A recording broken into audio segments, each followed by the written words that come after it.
Define करना हो, definition देनी हो, इसे डायरेक्ट नरेशन को आप डिफाइन करें, आप इसको परिभाषित करें। तो क्या होता है डायरेक्ट नरेशन का डेफिनेशन क्या है, क्या होगा? पहले तो स्टेटमेंट ऑफ स्पीकर, इतना तो क्लियर है। The statement of speaker is called narration, आपने पढ़ा डेफिनेशन। अब इसमें डायरेक्ट नरेशन की बात कर रहे हैं। When the statement of a speaker is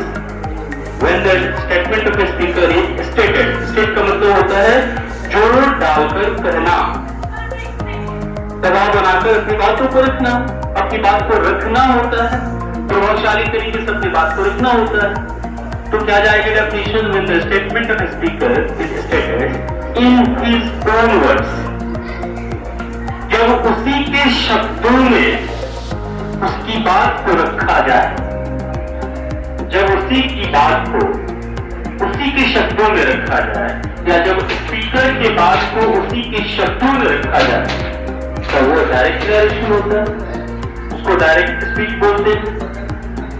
फिर इनडायरेक्ट नरेशन क्या होता है? इनडायरेक्ट नरेशन का सिंपल डेफिनेशन है।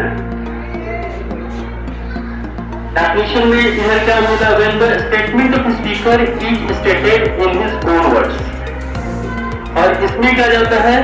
स्टेटमेंट ऑफ स्पीकर की समरी जाती है इनडायरेक्ट नरेशन में। When the summary of speaker is stated by second person, it's called indirect narration. Clear? तो क्या होगा? The summary of a speaker is stated by second person is called indirect narration. समझ में आ गई? हिंदी में समझ में आई, इंग्लिश में समझ में आई। समरी रखा जाता है स्पीकर की, जब स्पीकर की समरी को किसी के सामने रखी जाती है तब क्या होता है? इनडायरेक्ट नरेशन होता है। और जब स्पीकर की ही बात को रख दी जाती है तो उसको क्या बोलते हैं? डायरेक्ट नरेशन बोलते हैं। तो हमारे सामने क्या है?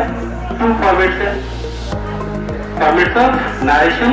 फर्स्ट क्या है? डायरेक्ट है, दूसरा क्या है? इनडायरेक्ट है। क्लियर है? डायरेक्ट से इनडायरेक्ट नरेशन बनाने के सिंपल टू वेज है।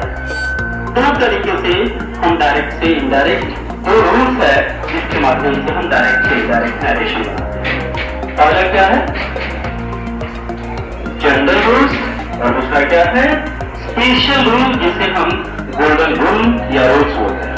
क्लियर? दो रूल्स हमारे सामने है, पहला जनरल और दूसरा स्पेशल, उसको हम गोल्डन रूल्स बोलते हैं। कोई दिक्कत है?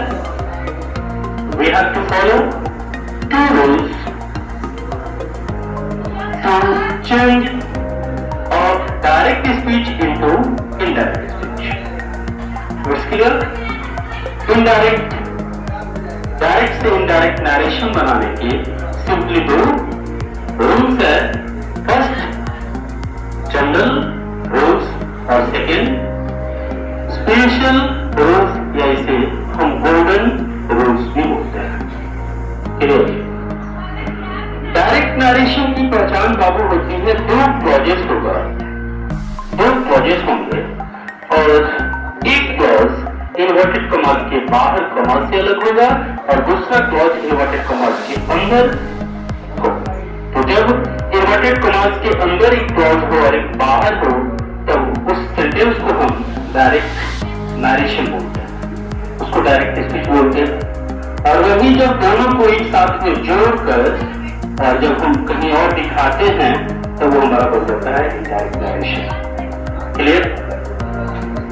डायरेक्ट से इनडायरेक्ट नरेशन बनाने के हमारे दो रूल्स है, पहला जनरल और दूसरा गोल्डन, स्पेशल बोलते हैं। ये सब आप अपनी नोटबुक में नोट कर चुके हैं, पहले भी चर्चा हो गई है, मैंने कई बार डिस्कशन किया भी है।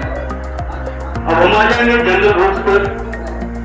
जनरल रूल्स पढ़ने से पहले हमें देखना है कि हम नरेशन को, यानी डायरेक्ट नरेशन को जब इनडायरेक्ट नरेशन की तरफ लेके चलेंगे, हम उसको इनडायरेक्ट में कन्वर्ट करेंगे, तो हमें किन किन स्टेप्स को फॉलो करना होता है, किन किन नियमों का पालन करना होता है, हमें क्या क्या करना होता है।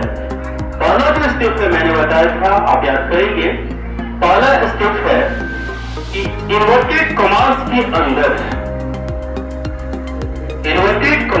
अंदर जो हमारा सेंटेंस है या इन्वर्टेड कॉमास के अंदर जो क्लॉज है, उस क्लॉज पर डिपेंड है सारे रूल्स।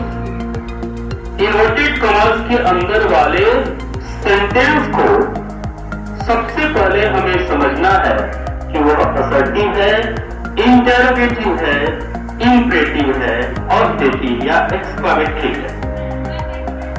इन 5 सेंटेंसेस में से कोई ना कोई एक होगा।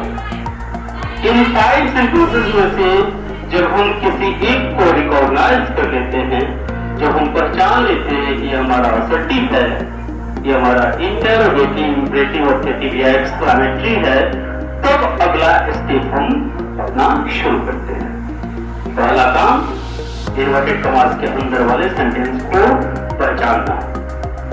और डायरेक्ट से इनडायरेक्ट नरेशन की शुरुआत करोगे तो प्रिकॉशन है कि सबसे पहले किसी भी रूल को अप्लाई करने से पहले आप इन्वर्टेड कॉमास के अंदर झांक के देखो कि कौन सा सेंटेंस है। सेंटेंस अगर पहचान में आ जाए तब आप नियमों का पालन करना शुरू करो।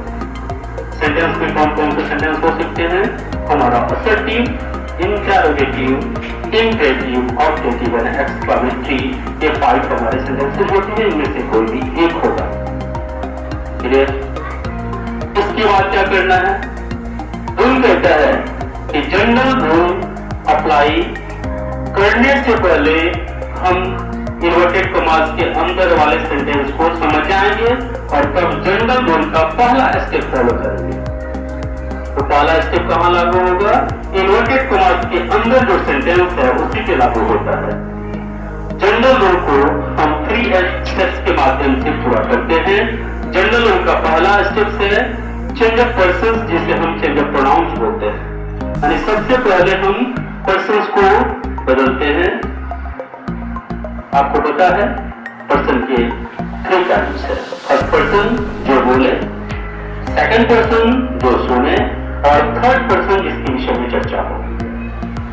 मैं फर्स्ट पर्सन हूं, आप सेकंड पर्सन हैं और हम दोनों के बीच में जिसकी चर्चा होगी वो हमारा थर्ड पर्सन होगा। क्लियर?